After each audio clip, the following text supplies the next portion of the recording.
മധു, ഇതൊരു ചപ്പയാണോ വീണ്ടും? ചാപ്പ അനിവാര്യമായി വന്നിരിക്കുകയാണ് അധികാരികൾക്ക് എന്നതാണ് അതിൻ്റെ യാഥാർത്ഥ്യം. കാരണം അവർക്ക് പൊറുക്കാൻ കഴിയാത്ത ഒന്ന് രാജ്യത്ത് സംഭവിച്ചിരിക്കുന്നു. അത് ധർമ്മേന്ദ്ര പ്രധാന്റെ രാജിയാണ്. രാജ്യത്തെ യുവത്വം, വിദ്യാർത്ഥികൾ, ചിന്തിക്കുന്നവർ, ദിമാഗികൾ, അവർ വളരെ കൃത്യമായൊരു പ്രൊട്ടസ്റ്റ് മുന്നോട്ട് വെച്ച സമയത്ത് വലിയ നഷ്ടം സംഭവിച്ചിരിക്കുന്നു. ഒരു റെസിഗ്നേഷൻ എന്നത് ഉണ്ടാകില്ല എന്ന് നിർബന്ധം പിടിച്ച സർക്കാരിന് അത് ചെയ്യേണ്ടി വന്നു എന്നയിടത്തും ഇനിയും തുടർ പ്രക്ഷോഭങ്ങൾ ഉണ്ടാകും എന്ന സൂചനകൾ രാജ്യത്തെ യുവത്വം നൽകുകയും ചെയ്യുന്ന സാഹചര്യത്തിലും അവരെ ഒരു കാറ്റഗറിയിൽ, ഒരു പട്ടികയിൽ, ഒരു ചാപ്പയ്ക്ക് കീഴിൽ കൊണ്ടുവരേണ്ട ഉത്തരവാദിത്തം അല്ലെങ്കിൽ ആവശ്യം ഉണ്ടായിരിക്കുന്നു സർക്കാരിന്, അധികാരികൾക്ക് എന്നതാണ് നമുക്ക് അതിൽ നിന്ന് മനസ്സിലാക്കേണ്ടത്. ഈ സ്വാതന്ത്ര്യ ദിന പ്രസംഗത്തിൽ ചെങ്കോട്ടയിൽ വെച്ച് ദിമാഗി നക്സൽ എന്ന പരാമർശം പ്രധാനമന്ത്രി നടത്തുന്നുണ്ട് എങ്കിൽ അത് അദ്ദേഹത്തിന് പെട്ടെന്ന് വന്ന ഒന്നാണ് എന്ന് നമ്മൾ തെറ്റിദ്ധരിക്കേണ്ടതുണ്ടോ?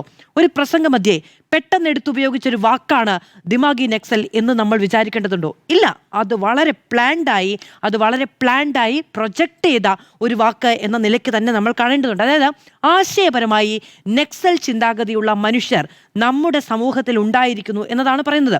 ഹത്യാരി നക്സലുകളെ ഞങ്ങൾ നിലയ്ക്ക് നിർത്തി കഴിഞ്ഞിരിക്കുന്നു, ഇനിയുള്ളത് ദിമാഗി നക്സൽ ആണ് എന്നതാണ് അദ്ദേഹം പ്രസംഗത്തിന്റെ ഭാഗത്ത് ചൂണ്ടിക്കാണിക്കുന്നത്. അതിന് പിന്നാലെയാണ് നേരത്തെ സ്മൃതി മാഡം പറഞ്ഞതുപോലെ പി ചിദംബരത്തിന്റെ പ്രഖ്യാപനം വന്നിരിക്കുന്നത്. അദ്ദേഹത്തിനെതിരെ വിമർശനവുമായി വന്നു. അതായത് 2010 ദന്തേവാഡയിൽ നക്സൽ ആക്രമണം ഉണ്ടായി, സൈനികർ കൊല്ലപ്പെട്ട സമയത്ത് അത് നിയന്ത്രിക്കാൻ പരാജയപ്പെട്ടയാളാണ് പി ചിദംബരം എന്ന വിമർശനം പി ചിദംബരത്തിന് നേരെ വെക്കുകയാണ്. അപ്പോൾ അന്ന് നക്സലുകളെ സഹായിക്കുകയാണ് ചെയ്തത്.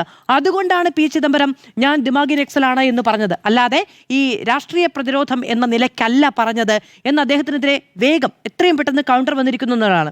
കിരൺ റിജിജു ഒരു ഇന്റർവ്യൂവിൽ ഈ ദിമാഗി നക്സൽ ആരാണ് എന്നത് വിശദീകരിക്കുകയാണ്. ഒന്ന്, മാവോയിസ്റ്റുകളെ സപ്പോർട്ട് ചെയ്യുന്നവർ, കോൺസ്റ്റിറ്റ്യൂഷനെ റിജക്ട് ചെയ്യുന്നവർ. രണ്ടാമത്, സെപ്പറേറ്റിസ്റ്റുകളെ പിന്തുണയ്ക്കുന്നവർ. മൂന്നാമത്, നോർത്ത് ഈസ്റ്റിനെ വിഭജിക്കണം എന്നാവശ്യപ്പെടുന്നവർ. ഇവരെയൊക്കെയാണ് ഞങ്ങൾ ഈ ദിമാഗി നക്സൽ എന്ന് വിളിക്കുന്നത് എന്നാണ് പറയുന്നത്. സൗരവ് ദാസ്, നേരത്തെ നമ്മൾ പറഞ്ഞ കാര്യങ്ങളിൽ പേരുകളിൽ മിസ്സായ ഒരാളാണ്. സൗരവ് ദാസ് പറഞ്ഞു, വിദ്യാസമ്പന്നരെ എങ്ങനെ നക്സലുകളാക്കി ചിത്രീകരിക്കാം എന്നതാണ്. എങ്ങനെയാണ് അതായത് നേരത്തെ പറഞ്ഞ പോലെ തലച്ചോറ് കൊണ്ട് ചിന്തിക്കുന്നവർ, ചോദ്യങ്ങൾ ചോദിക്കുന്നവരെ, വിദ്യാസമ്പന്നരായ മനുഷ്യരെ, വിദ്യാർത്ഥികളെയൊക്കെ നക്സലുകളായി ചിത്രീകരിക്കുകയാണ്. അത് അവർക്ക് നേരെ ആക്രമണം നടത്താൻ, അവരുടെ ശബ്ദങ്ങളെ തമസ്കരിക്കാൻ അല്ലെങ്കിൽ ചെറുതാക്കാൻ വേണ്ടിയുള്ള ഒരു ആയുധം എന്ന് ഉപയോഗിക്കുന്നു എന്നതാണ്. സർക്കാരിനെ ചോദ്യം ചെയ്യുന്നു എന്നൊരൊറ്റ കാര്യം കൊണ്ടാണ് അതുണ്ടാകുന്നത് എന്നതാണ്. ഈ ദിമാഗി നക്സൽ ജനതാ പാർട്ടി രൂപീകരിക്കുന്നതിന് മോട്ടോ എന്ന് പറയുന്നത് തിങ്ക്, റിസർച്ച്, റെസിസ്റ്റ് എന്നീ 3 കാര്യങ്ങളാണ്. അതിൻ്റെ ഫൗണ്ടർ ഒരു ദിമാഗി ഇന്ത്യനാണ്, പക്ഷെ അതിൻ്റെ കോ ഫൗണ്ടർ ഒരു 56 ഇഞ്ച് വലിപ്പമുള്ള മനുഷ്യനാണ് എന്നതാണ് അവർ പറയുന്നത്. കാരണം ഇദ്ദേഹത്തിൻ്റെ പരാമർശങ്ങളിൽ നിന്നാണ്. നേരത്തെ എങ്ങനെയാണോ party chief justice co founder ആയത്, ആ രീതിയിൽ ഈ ദിമാഗി നക്സൽ ജനതാ പാർട്ടിയുടെ കോ ഫൗണ്ടർ എന്ന് പറയുന്നത് 56 ഇഞ്ചുള്ള ഒരാളാണ് എന്നാണ് അവർ വിശദീകരിക്കുന്നത്.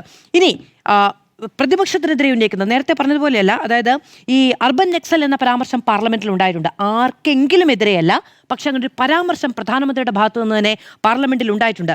അത് ഇങ്ങനെയാണ്. ഹിന്ദുവിലെ ഒരു വാർത്ത വായിക്കുകയാണെങ്കിൽ ഈ തുക്കട ഗ്യാങ് എന്ന പ്രയോഗം ഉണ്ടായതിൻ്റെ പിറ്റേ ദിവസവും ആ അറ്റാക്ക് തുടരുകയാണ്. അതിലാണ് പറയുന്നത്, intolerance towards any citizen against its leadership and accused it of being in the grip of urban nexals. അതായത് Congress thinking seems to have hijacked by urban Naxals എന്നതായിരുന്നു ആ പരാമർശമായി വന്നിരിക്കുന്നത്.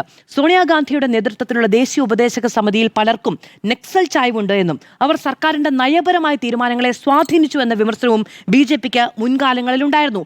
അത് തന്നെയാണ് ഇപ്പോൾ പറയുന്നത്. ഈ പറയുന്ന പ്രൊട്ടസ്റ്റുകളെ, പ്രതിഷേധ ശബ്ദങ്ങളെ, പ്രതിപക്ഷ ശബ്ദങ്ങളെ അർബൻ നക്സലുകൾ സ്വാധീനിച്ചു എന്ന് മുൻപ് പറഞ്ഞതുപോലെ ഇപ്പോൾ ദിമാഗി നക്സലുകൾ സ്വാധീനിക്കുന്നു എന്നത്. അതായത് വാക്ക് പരമ്പരകളുടെ തുടർച്ചയായിട്ടുള്ള പുതിയ കണ്ണിയാണ് ഈ ദിമാഗി നക്സൽ എന്നുള്ളതാണ്. ദിമാഗി നക്സൽ, ഈ അർബൻ നക്സൽ എന്ന പദത്തെ വിശദീകരിക്കാൻ പാർലമെന്റിൽ ആവശ്യപ്പെട്ടിട്ടുണ്ട് പ്രതിപക്ഷം. അന്ന് പക്ഷേ സർക്കാരിന് അത് കഴിഞ്ഞില്ല.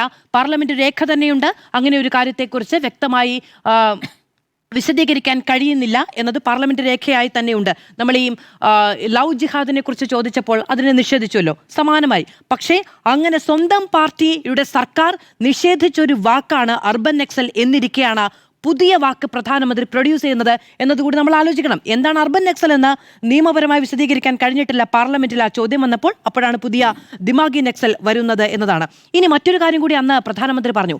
ആഭ്യന്തരവും അല്ലാത്തതുമായ ഈ പ്രശ്നങ്ങളെ, സുരക്ഷാ ഭീഷണിയെ, അതിനെ ചെറുക്കാൻ, പൗരന്മാരെ സംരക്ഷിക്കാൻ ട്രെയിൻഡായ ജനകീയ പ്രതിരോധ ശൃംഖലയുണ്ടാക്കുമെന്നത്.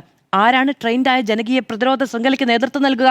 ആർക്കാണ് അത്തരത്തിൽ ട്രെയിൻഡ് ആയിട്ടുള്ള മനുഷ്യരുടെ കൂട്ടായ്മയുള്ളത് എന്നതൊന്ന് ആലോചിക്കണം. അപ്പം അങ്ങനെയുള്ള കുറുവടി സേനകളെ രാജ്യത്തിൻ്റെ ഈ പറയുന്ന നീതി നിർവഹണ സംവിധാനത്തിലും അതിനോടൊപ്പം തന്നെ ക്രമസമാധാന പാലനത്തിലും, നീതി നിർവഹണ സംവിധാനത്തിലല്ല ക്രമസമാധാന പാലനത്തിന് ഉപയോഗിക്കാമെന്ന ചിന്തയാണോ മുന്നോട്ട് വെക്കുന്നത് എന്നത് നമ്മൾ ആലോചിക്കേണ്ടതുണ്ട്. അപ്പം അർബൻ നക്സലുകൾ വന്നു, രാജ്യവിരുദ്ധർ വന്നു, ദിമാഗി നക്സലുകൾ വന്നു, പാറ്റകൾ വന്നു, നേരത്തെ പറഞ്ഞതുപോലെ ആന്തോളൻ ജീവികൾ വന്നു എന്നുള്ളതൊക്കെ ശരിയാണ്. 2 തെരഞ്ഞെടുപ്പുകൾ വരികയാണ്, പഞ്ചാബിലും UP-യിലും അടക്കം. നഷ്ടപ്പെട്ട ഈ ഇമേജ് ബിൽഡ് ചെയ്യാൻ, അങ്ങനെ നഷ്ടപ്പെടാൻ ഇടയായ ചിന്തിക്കുന്ന ചോദിക്കുന്ന മനുഷ്യർക്ക് ഒരു ചാപ്പ കുത്തിവെക്കാനുള്ള ശ്രമം മാത്രമാണ്, അതിന്റെ ബൈ പ്രോഡക്റ്റ് ആണ് പുതിയ വാക്ക് എന്ന് കരുതിയാൽ മതിയാകും.